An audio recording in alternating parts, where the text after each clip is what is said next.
This is Character Crusade number 4.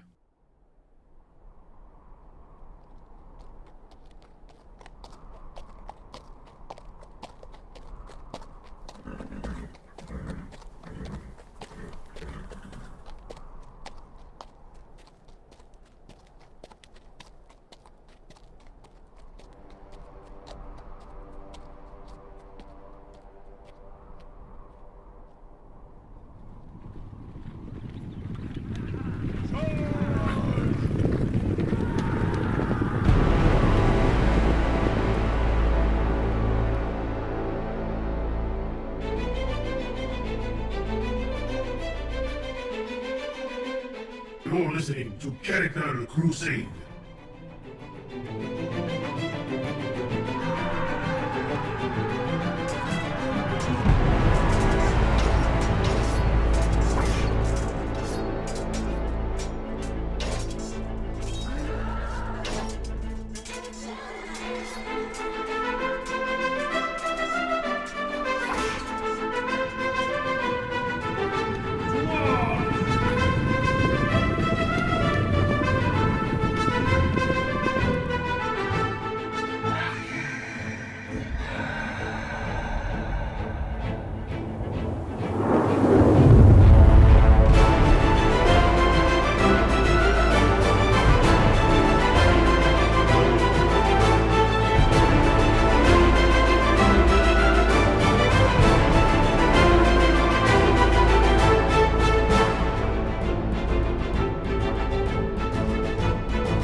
Greetings, Crusaders. You're listening to Character Crusade Skyrim. I'm Stu. And I'm Matt. And we still don't have Joe. It's really unfortunate, but, more pizza for us. I guess so. Although it's been a couple episodes now without smooth molasses. That's right. Joe, we miss you, man. Yeah, I do. Joe Molasses. Joe Molasses. Ooh, I like that. I'm not sure that's his character What's his name, new though. moniker? Joe Molasses. Joe Molasses. It's like .com. It's like Captain Slow. Captain Slow. I like that. I like that too. It's not mine. From Top Gear. TM. Well, ladies and gentlemen, not too many fancy announcements for this week. Again, we are still on Patreon, still on iTunes, still on YouTube, and we appreciate your support. We've been, gratified with how many people have listened to our podcast so far. We're very excited about that. I'm really surprised by it, actually. Yeah, it's wonderful. And I think a lot of that comes from the support of our faithful viewers/listeners from YouTube. And all the shares. Yes. And the upvotes. Yes. And the emails. It's the emails, not the personal ones that you've been getting, but right. The ones coming in through the website, by the way. I know that we talk about Yes. that all the time, but it's the best way to get in here. Right. It's just fantastic. Little questions, character names, all those little things. It's great. Yeah. You people have got some weird character names, all right? But that's okay. Right. We'll leave it there. Exactly. Well, we like originality here. That's what this is all about, right? I think people are looking up every sort of name in the known universe in every language on Earth and coming up with their own stuff. Look, I will admit, when I picked mine, I just went out and started looking up, like old Norse names, and that's kind of fun to do that. But right. I don't know where some of these others are coming from, Babylon 5 or wherever. I have no idea. You never know. But it's cool. Yes, it's very cool. Everyone's making it their own. Exactly. And one announcement we do have this week is that episode 4 officially launches the beginning of my endeavor to start really in earnest taking questions about the Aranus Arcana series. I said earlier in this podcast that I was going to do that in an earlier episode, and I'd like to open that up now, so feel free to go to charactercrusade.com, use our submission form there. If you have any questions at all about the Aranus Arcana storyline from the YouTube channel at Couch Warrior TV, you can post that. If it's a question about the story, if it's a question about mods, if it's a question about my process, if it's a question about fleet, any of the supporting characters or the direction I was planning to take the story, you go ahead and send us a message. We're going to go through those and kind of, organize them, sift through them. And then we're going to have a special episode where I will address as many of those as I can on the show and try to get your burning questions about Fleet and his friends and that whole storyline answered. So I'm looking forward to that. I am too, but I'm going to ask one right now. You are? Only because I can. Because I'm here and I can see the fear in your eyes. I'm nervous, yeah. We were talking a couple of episodes ago about what people are playing the game on, right? I mean, in terms of hardware, console's easy, right? Because you got dedicated hardware. Right. It's written to do really well on those things. But not everyone has to have an Uber gaming rig. Yep. I'll admit that I'm playing mine on a relatively sort of mediocre consumer grade laptop. But what are some of the advantages aside just from speed? Like, what do you get out of the game when you have something with a little bit more horsepower? Well, with a little bit more horsepower, you can run some ENBs, for example. You can obviously improve your graphics performance. You can improve the overall performance of the game, so you could run some of the mods that might otherwise be unapproachable. I think there are some mods, for example, like Warzone, which is an overhaul of the Civil War. I believe it's an overhaul of the Civil War quest line.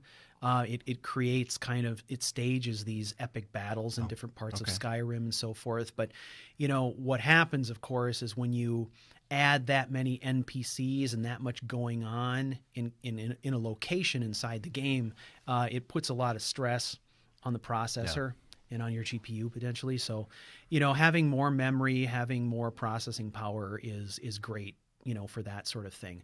For me, that's not a mod that I run. Only because it just doesn't suit the style of gameplay that I'm after right now. But I could see running it in the future. And if I did, I would probably take some other mods out of my rotation to run it. I'd really be interested to see over time when if we can get a large enough community for the forum to really take off, for that discussion about mods and figure out what people are running and why. Is there a place where I can go right now to go get a description of all the cool mods? Well, absolutely. Where is that? Well, you're going to want to go to Skyrim Nexus. Okay. So if you go to Skyrim Nexus, you can actually go to the Steam Workshop also. I highly recommend the Nexus, however. The Nexus has more mods available, and most modders out there worth their salt do an awfully good job of describing and supporting the mods that they build. It's kind of amazing. So usually you can go to Skyrim Nexus, go to a mod page, and you can find all the information you need to not only install and use that mod, but you can get access to forum posts and so forth from players who are using it and bug fixes and all kinds of great resources. So great. Thank you very much. Yep, I would go and check that out if you like. Ooh, I can become a bard. Yeah, do it. Look at that. What a great mod. Rustic Dragon Course. Become a bard. Yes, well, everybody needs a guy walking around with an instrument on his back, right? Who doesn't? Who doesn't? Absolutely. See, but new question, new game. Yep. Wow, I can overload myself with mods, I'm sure. So I'm going to keep playing with vanilla for a while, make sure I don't completely overload it. I just know that I've appreciated a lot of the screenshots that you've sent and shared with me and Joe. I know that a lot of that has to do with the power of your laptop. Right. But the reality is that when I look at those images, I forget that it's a game because it's so incredibly realistic. It's really awesome. Yeah. It's somewhat ludicrous, actually, when I'm running. But it's possible, right? Everyone used to say, "Can you do it in crisis and full settings?" Right? Yeah. And you look at these, and you're like, it's just these huge sweeping panoramas, and you can see the little, eagles up flying in the around distance and everything, right? Exactly. Yeah, exactly. So maybe a softball question compared to some of the stuff people are going to ask, but I wanted to know. Yeah, it's a great question, and I guess.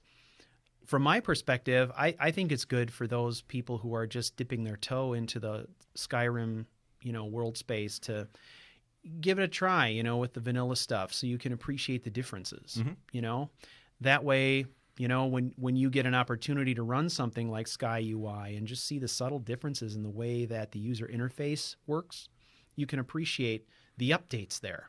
Maybe we can talk about that sometime. Yeah, I think that would be a great idea. So, well, that is it, my friends. We're going to move into our player segment today, our character segment, and we're going to talk a little bit more about Julian.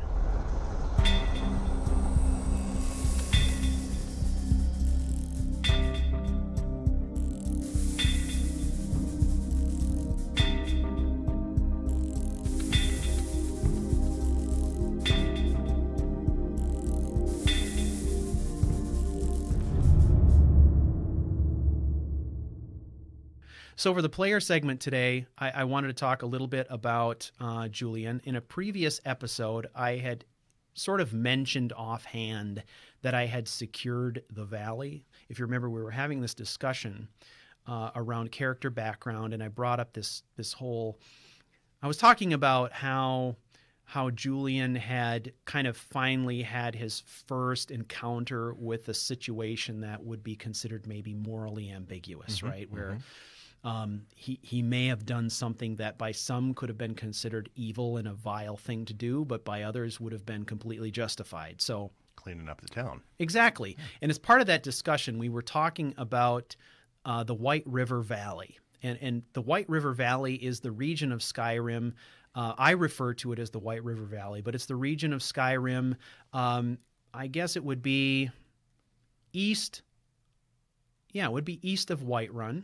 As you're following the road toward Riften, you encounter a ruin spanning the White River there that is called Valtheim Towers. And there's a big waterfall, and then it proceeds down into the valley where two rivers join together. And this area, I guess, it's kind of... the path is nestled right along the river.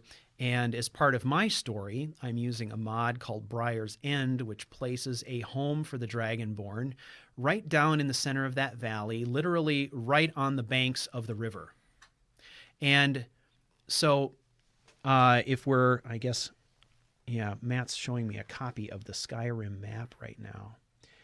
It's hard to say where any other landmarks are, but this is a road that you would travel on your way to any place like Iverstad, Windhelm, and so forth, right? So if you go to Skyrim Nexus, you can actually look up Briar's End in that home. There's, I think, a map on Skyrim Nexus that'll show you a pinpoint exactly where that is. But that's where Julian has decided to settle. Now, if you're familiar with that area, it is rife with bandit activity. So the Valtheim Towers is frequently populated by bandits who will try to extort money from you when you pass the road.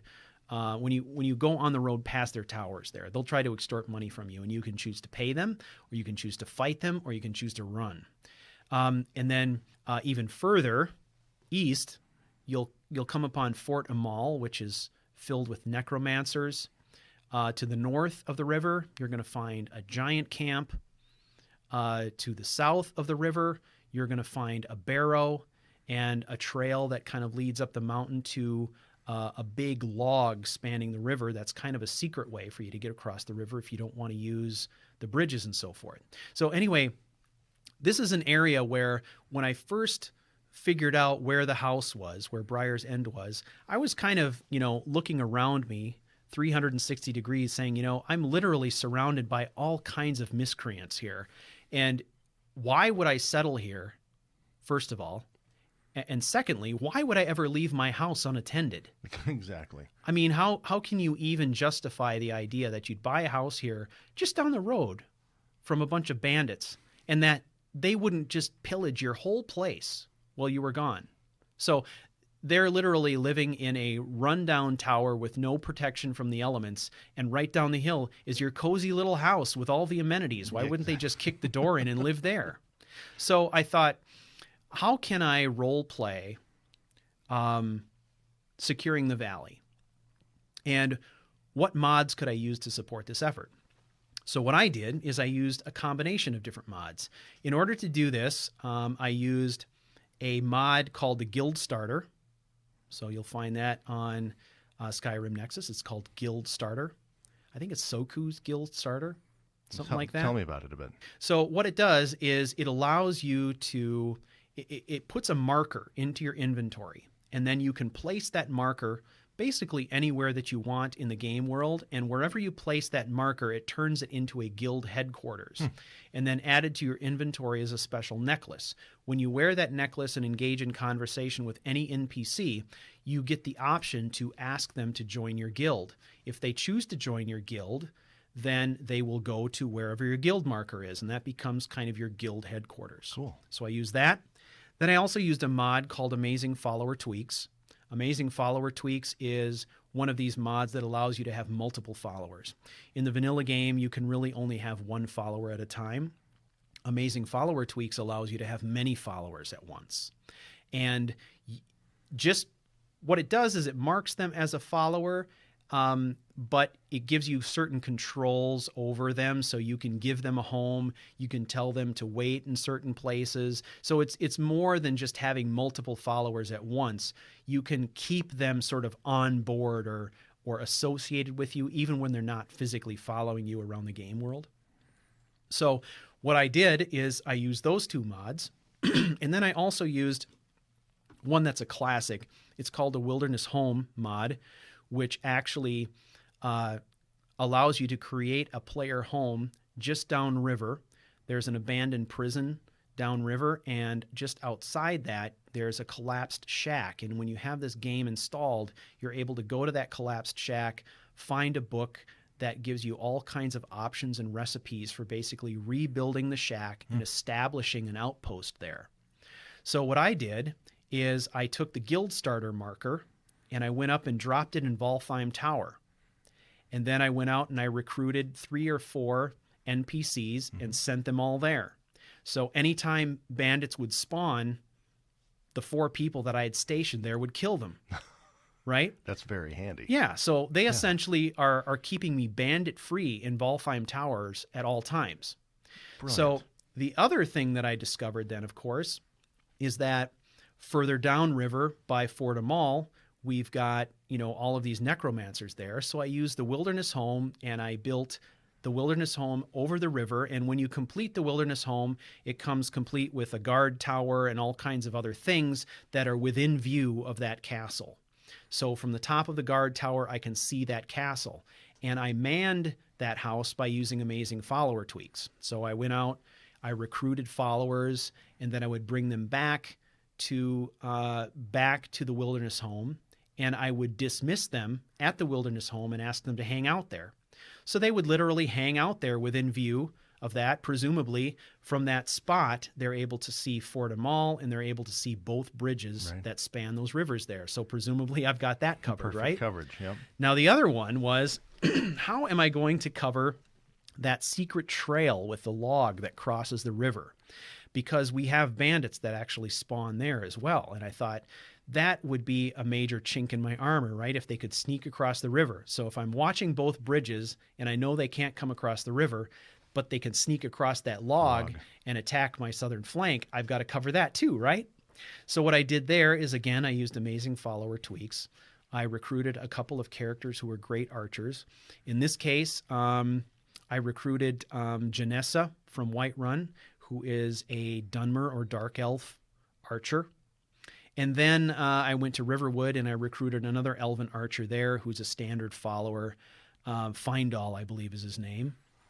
I recruited them using Amazing Follower Tweaks and had them follow me up into that area. And then I used another mod called, let's see, what was it? I think it's Camping Kit of the Northern Ranger that puts into your inventory or allows you to build a camping kit.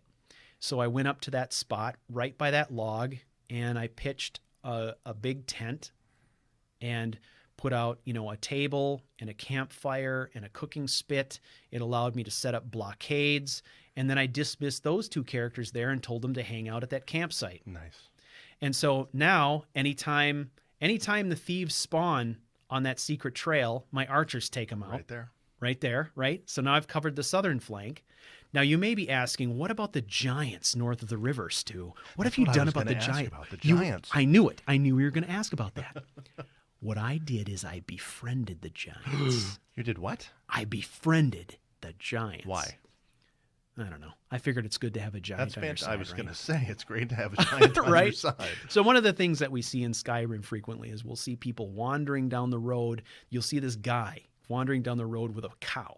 And if you engage in conversation with him, he'll tell you that he's bringing the cow to the giants as an offering. And when he leaves them that, it's a gesture of goodwill and they leave him alone. So I thought I can do the same thing. So With a cow? not necessarily. No, the problem is the cows aren't exactly running wild. I So was going to say. if I'm going to shoot and butcher a cow, I'm basically stealing it. someone's livestock. Oh, true. Right. So as I'm out hunting, quite often I will hunt elk, and deer and so forth. And so what I've done there is I'm using another mod, a fourth mod called Hunterborn, which allows these animals to yield a lot more venison and meat and materials and things like that. So quite often what I will do is on a regular interval after going on a hunt, I will march up to the giant camp and I will leave venison in their camp. And that is kind of my role-playing way to say that I'm leaving this offering. Nice. Right? Now, I don't go up there and just throw it on the ground. That's not a good policy. Every time you do that, you're leaving models in the game world that don't go away. And over time, if you keep doing that, it puts a drag on your game performance. So what I do is I will sneak into their camp using my stealth skills, and I will drop those into a chest that they have there. Nice. And that allows me to sort of role play this idea that I'm making a donation of meat to befriend them, Rather but make than sure that I'm launching not the just meat at them? Yeah, I'm not launching the meat. I'm not leaving it laying in the grass and all that kind of stuff. So that's really how I've role played that. And then of course, the final piece was for me to, as I said in I think it was episode 2, I rooted all of those necromancers out, finally ejecting my last bad neighbor from that castle. And when you do that, then elements of the Stormcloak army will move in and occupy that space. They, for me, in my playthrough, are slightly better than the necromancers were. Slightly better neighbors. Right. But Gotcha. ultimately, I plan on joining the Civil War as part of the Imperial faction. And when that happens, once I complete the attack on Fort Amal through the Civil War quest line, then the people who are my allies will occupy that fort, and I will be completely covered. And then you front get to to back. move back to your nice little Yeah. your little home on the river. My nice little home on the river. So that is it, my friends. Securing the Valley. That's an example of how I've used mods to kind of create my own storyline around Securing the Valley. And through the process of doing that, I had all kinds of interesting adventures, recruiting followers, building a player home, fighting bandits, doing all these interesting things. And so there was a lot of storyline that wrapped itself around that one little idea. So, Sweet. yeah, that's what I'm thinking. Hey, now we got a lot of people out there are going to say, how do I do that? Which is the point. Yep. So guild starter, amazing follower tweaks at a minimum. And then you can also use some other things like I was suggesting. Wilderness Home, the camping kit of the Northern Ranger helps as well. But it's really simple to do. If you just tie a few things together, you can create a great little scenario that's kind of an addendum to the default stories in Skyrim, right? And you don't have to run 147 mods. You can run 2. That's correct. Yes. Speaking of mods, we are going to get into the play theory segment. And ladies and gentlemen, I'm super excited for this because this is part 2 of Project Epicosity. This is where we're going to get into the real nuts and bolts of how we handle the last 2/3 of this framework, which is events and players. Stick around.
All right, dear listeners, welcome to the Play Theory segment. This is Project Epicosity Part 2. Are you ready, Matt? I was born ready, Stu. Born ready. Okay. Yeah. So if you remember from the last episode, we talked about the premise of this project, right? And we were breaking this into 3 distinct parts. There was the premise, the events, and the I was players. going to say that was a really nice reminder to people that you talked about premise. And it was like a 20-minute segment, so if you haven't heard it, go back to the previous podcast and listen to the premise because it's an important precursor to this. That is excellent advice, Matt. And I appreciate you saying that because I hadn't thought of that. Yes. If you haven't listened to the previous episode, you may want to go back and do that because that's where we cover the topic of, what is Project Epicosity all about? And what are the prerequisites? And what is this idea of premise? What is the overarching theme that's going to help you tie all of the vanilla quest lines together, right?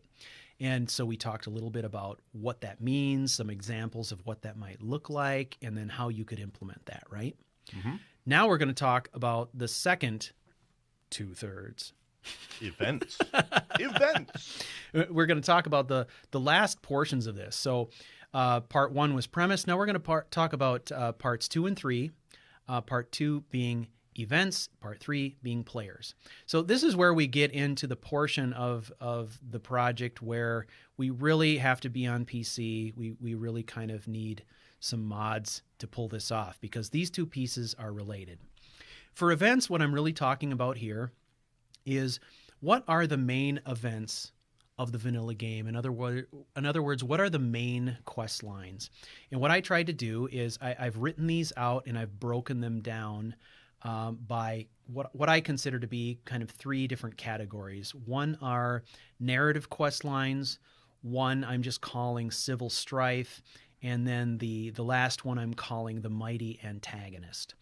And the way that I have these broken down is I'm taking a look at these quest lines and I'm saying, what are the quest lines that are really based on narrative? And when I look at that, I think of the Mage quest line, the Thieves Guild quest line, the Dark Brotherhood quest line, and the Companions quest line. These are all larger quest lines that are based on the Dragonborn getting involved in an organization and through the course of multiple different activities, kind of trying to bring all of these organizations back to their former glory. When you think about it, all 4 of these quest lines are very similar in the way that they're structured in terms of objective, right?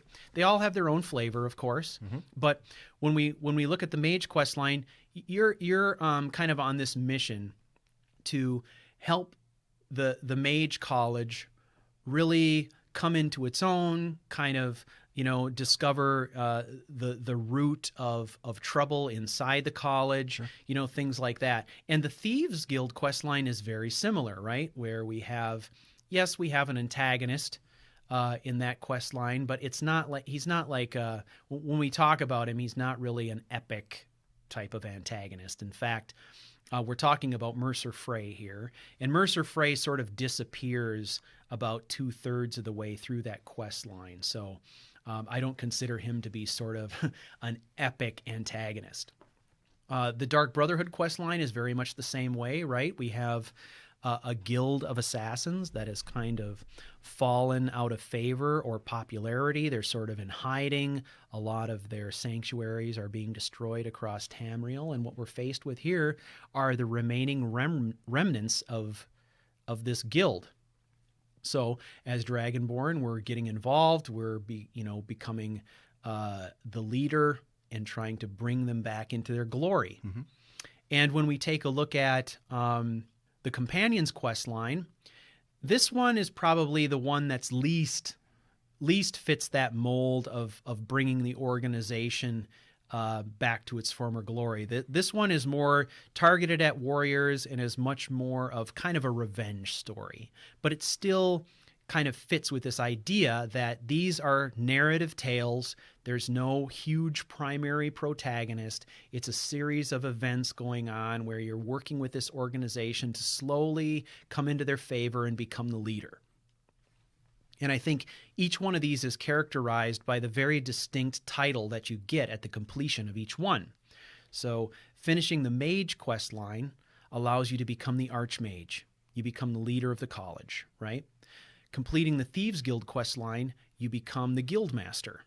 And you're voted in as Guildmaster, and you earn that title.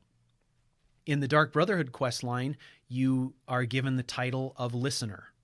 And when you become the Listener of the Dark Brotherhood, you, of course, are sort of anointed as the only person who is able to hear the voice of the Night Mother and the commands that she gives. It's a sort of a special ability or a power that you have, and that you can hear her voice and no one else can. Sure.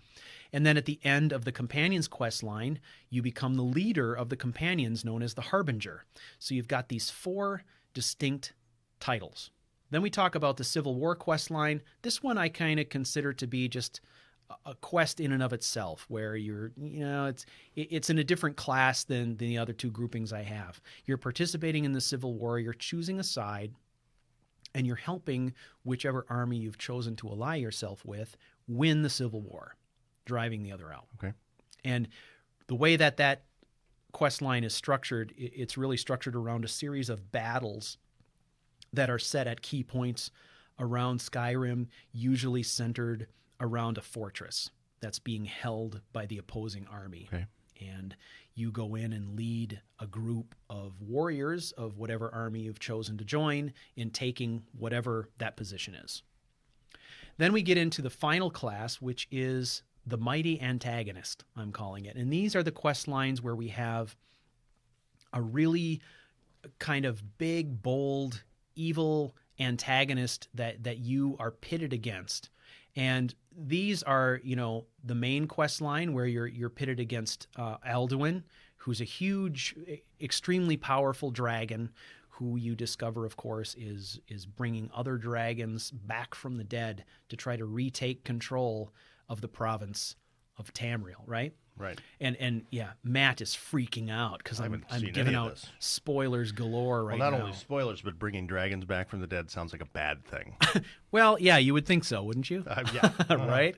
And then the other 2 are the vampires, right? Led by another epic antagonist in Lord Harkon, who is trying to basically take over Tamriel by this plot that he has to use a very powerful magic item that essentially has the ability to blot out the sun, and allowing vampires to be at full power during all the time, right?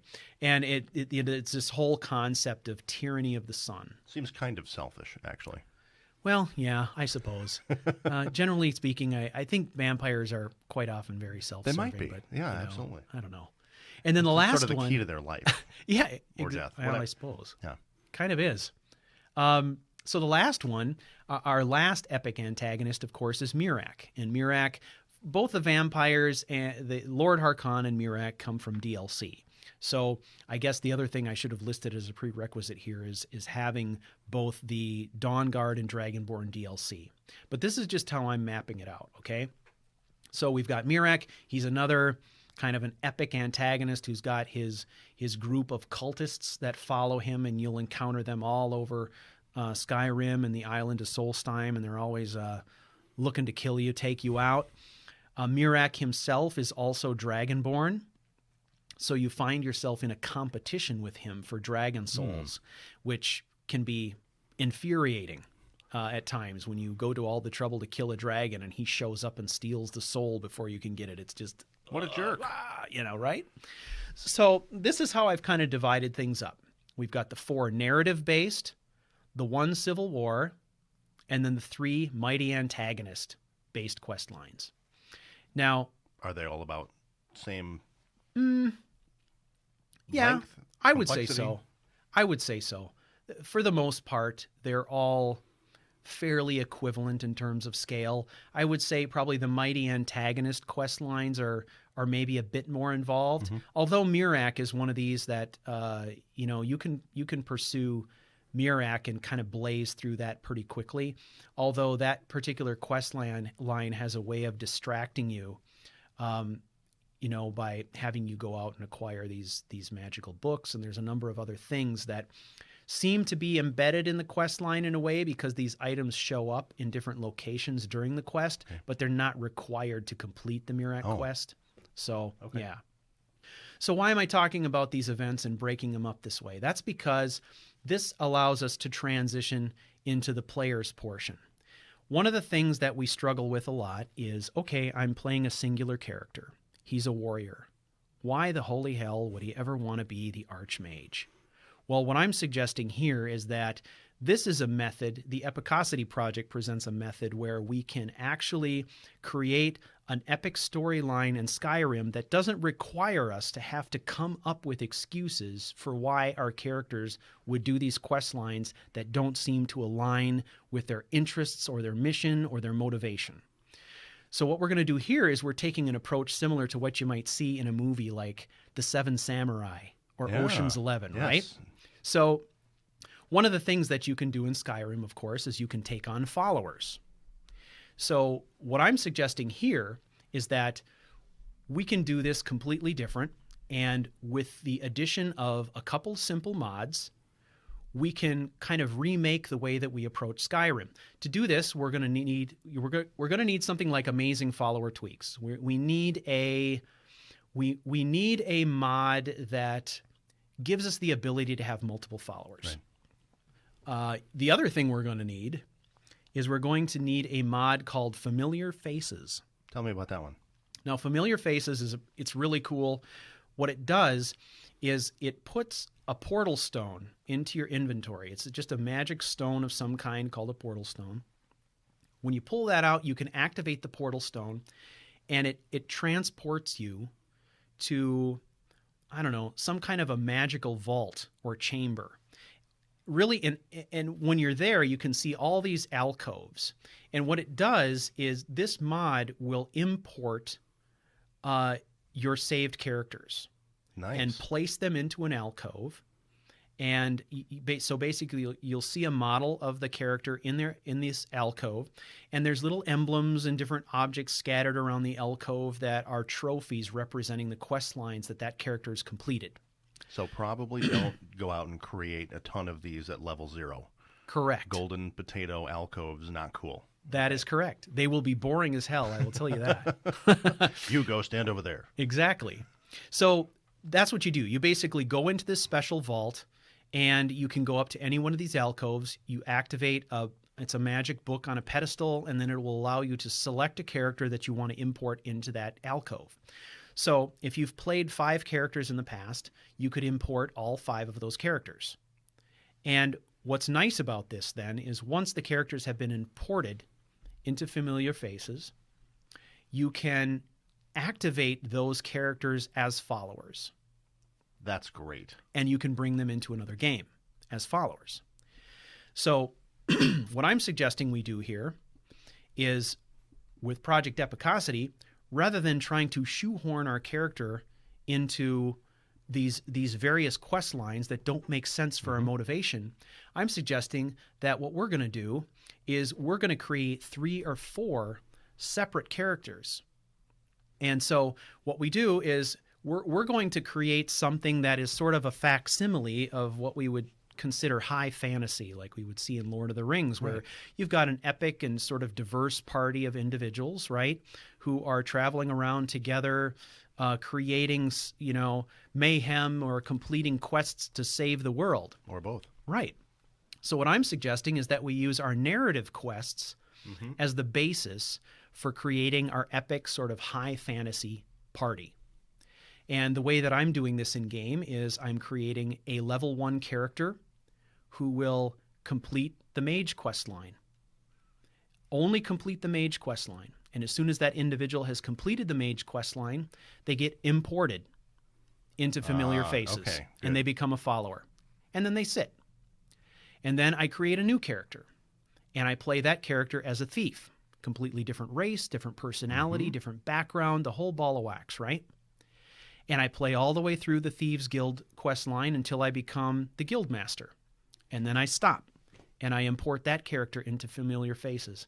And I do the same thing for Dark Brotherhood, creating a creepy assassin. I do the same thing for the Companion's Quest, right? Now I've got 4 amazing characters all imported into Familiar Faces. And what's cool about this is they can be very diverse. Any race you choose, male, female, all kinds of traits.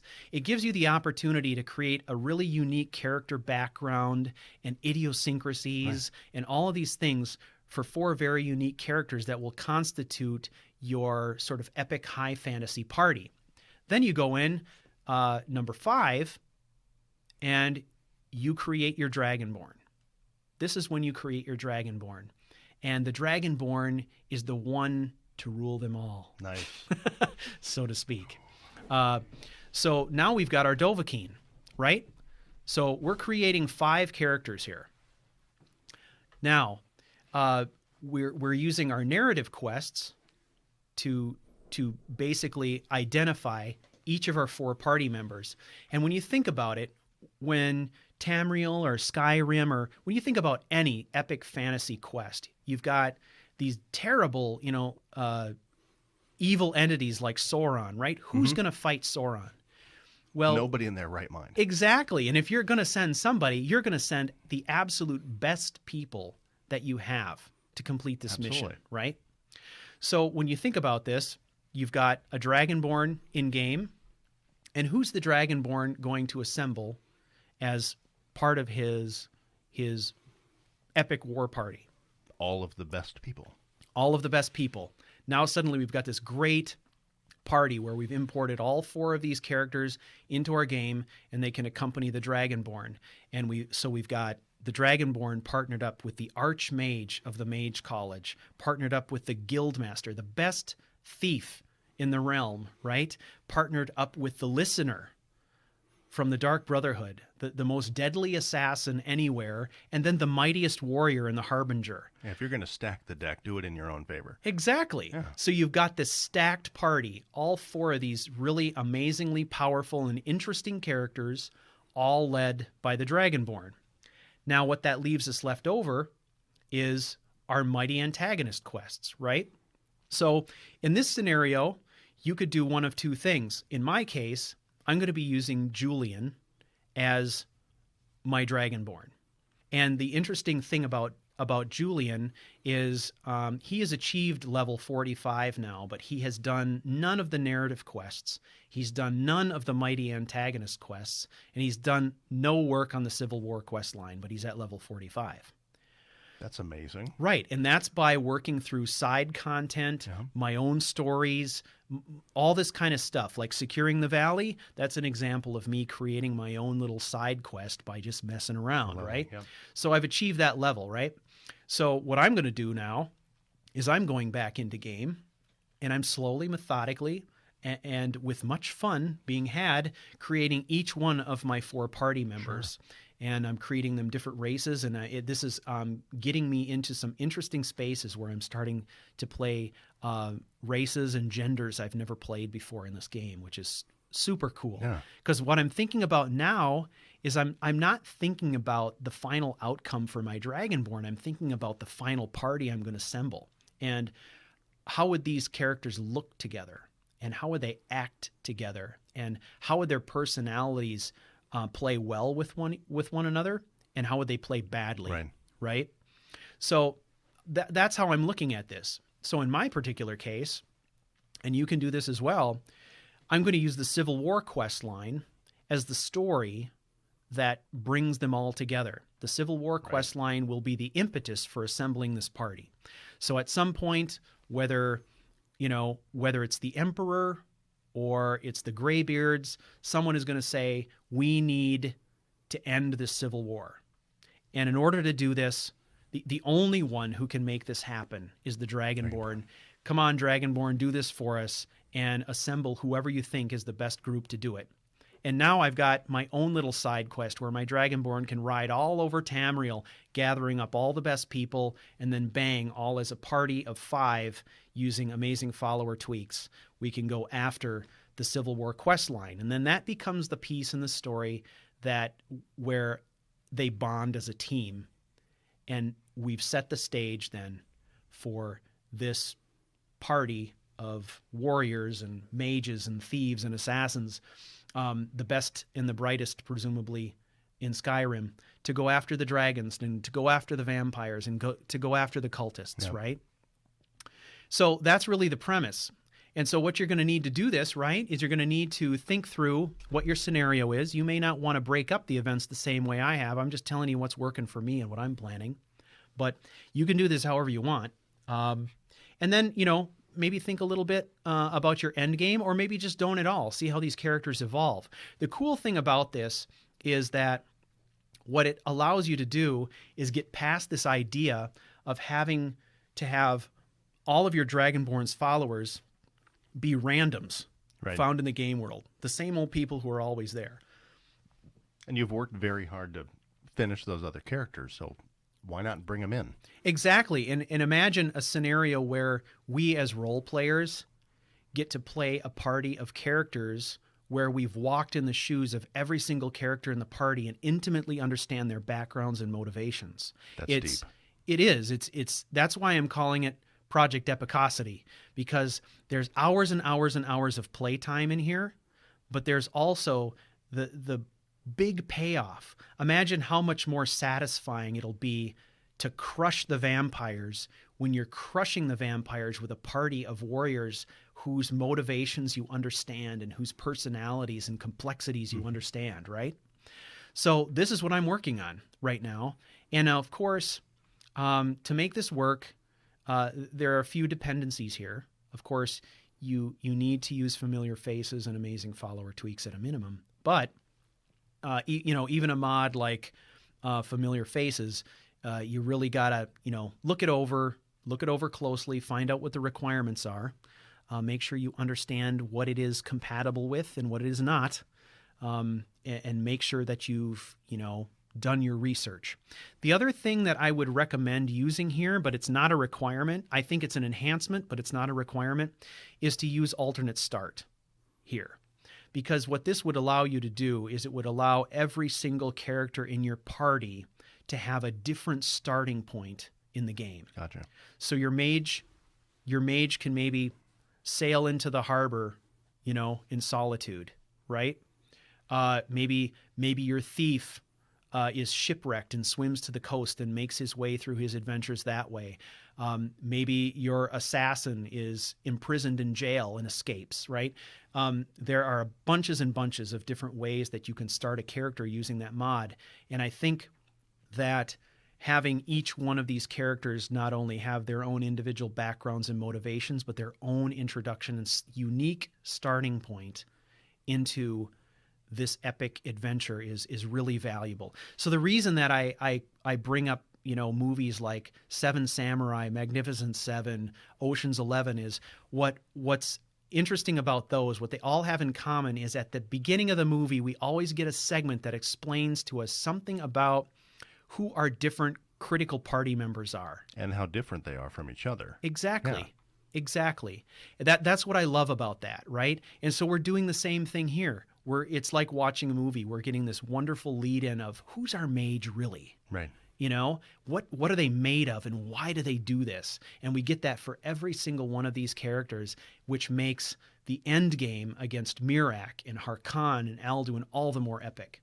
And I think what's really cool about this is if you are running mods, even if you are familiar with these storylines, if you're interested in having a little mystery and surprise, which is kind of hard to do after you've been playing Skyrim as long as some of us have, right. You can always introduce a big old quest mod. You can do Worm's Tooth or Falskar, which introduces entirely new continents into the game where you can go and explore areas you've never seen before. So you can take that party into areas where you don't know what's going to happen. Wow. And you can play out that way too. So that is it, my friends. If you want to get started on something like this, I think what you need to do is start with your premise, figure out what that overarching theme is. So in other words, what is the threat? What is the high-level threat that your party is going to be pitted against? What I'm suggesting here is that saying they're pitted against Alduin, Harkon, and Miraak is not enough. That's too granular. Let's think of a bigger enemy. Let's think of a bigger force. Somebody who's using Alduin, Harkon, and Miraak as puppets. Who's that? Let's fight them, right? And then let's assemble our party. So think about that, the size of the party you want. Maybe you don't want a huge party like this. You can always go with more of the buddy style thing. So if you've read any of the books in the Riyria series, excellent. But it's the story of a partnered warrior and an assassin, and how at the beginning of the story they hate each other's guts, and by the end of the story they're fast friends, right? Maybe you want to do that. Create 2 characters, and do something like that. So you can see here the possibilities are endless. So this is just a framework for you to build on. And I strongly suggest you give it a shot if you're tired of trying to come up for justifications why, your warrior would go join the Thieves Guild all of a sudden, right? This is a way to get around that, right? And so obviously, for this to work, you need those mods, but you also, when you finally create your Dragonborn, you have to understand that in this model, it's going to be a little bit story breaking if you take your Dragonborn and then go and become the Archmage. Right. Essentially, what I'm doing here is by saying that I'm pulling aside the narrative quest lines and saving them for my other characters, I'm making them off limits to my Dragonborn. But the trade-off here is that I'm getting a much enhanced experience with the other sort of really epic level quest lines in Dragons, Vampires, and Cultists, right? So that's kind of the trade-off. And we also understand, too, that there's any number of side quests and barrows and all kinds of different things that you can explore with this party. And the great thing is that this also means a lot of gameplay. It does. Yeah. It does. And the cool thing about it is, you set up a base for these folks. You got a base of operations. Then anytime you want to, maybe you want to do a little side story where just you and the assassin go out and loot someplace, right, or go after some bad guys, right? You can take any one of these out individually or in smaller groups and really do some things to sort of reinforce that role play, reinforce that bonding between these characters. Nice. So that is Project Epicosity, ladies and gentlemen. I'm really excited about it. I'm going to be doing it. I'm going to be talking about it frequently in this podcast. I'm hoping that you will consider giving it a try, and because we'd love to hear your stories. I have a feeling we're going to get a lot of questions about it. How do they submit questions, Stu? Yeah, well, if you want to submit questions, you go to charactercrusade.com. You can use our web form there. It's found on every single page of that website. Submit your question to us. We'll review it. And if it looks good, we will talk about it on the show. Our hope here is that if we get enough people to support our Patreon campaign, we'll be able to transform this from a bi-weekly podcast into a weekly podcast. Weekly. Yes, and if we can do that, I think the plan is that we would kind of alternate so that we would have 1 week, we would have a play theory episode, and then the following week we would have an exclusively player questions episode, our listener questions episode. So that would give us a lot of time to address your questions, and we would love, love, love to do that. So please make sure you get those in. Feel free to send them. Joe is kind of our community manager here, so he'll be going through all of those and kind of sifting through them to see what we want to cover next. And if you don't hear us address your question, don't fret. It's possible we may have set it aside to talk about it in an episode. Well, yeah, like in an episode where it's more relevant to what we're talking about. Tie it into so, Yep. Yeah, exactly. Well, I think that's it. So many great things. Yes. There's so much that's going to come out of this. Yeah, I'm really excited about it. It's a completely different approach, and it wouldn't be possible without you out there in the community who are doing creating all these wonderful mods. So if you haven't had a chance, get out there, check out these mods. If you like them, endorse them. That really helps the people who are building these things. We want them to keep building these things. Yeah. So make sure you do that. And that brings us to the end of another episode, dear listener. A big shout out to Matt Kelly for production support and media savvy. We would also like to thank fans of the show and our YouTube channel for your faithful support and continued encouragement. You can contact us through our website at charactercrusade.com. And until next week, remember, it's not about the objective, it's about the journey. So go forth and experience.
Greetings, Crusaders. You're listening to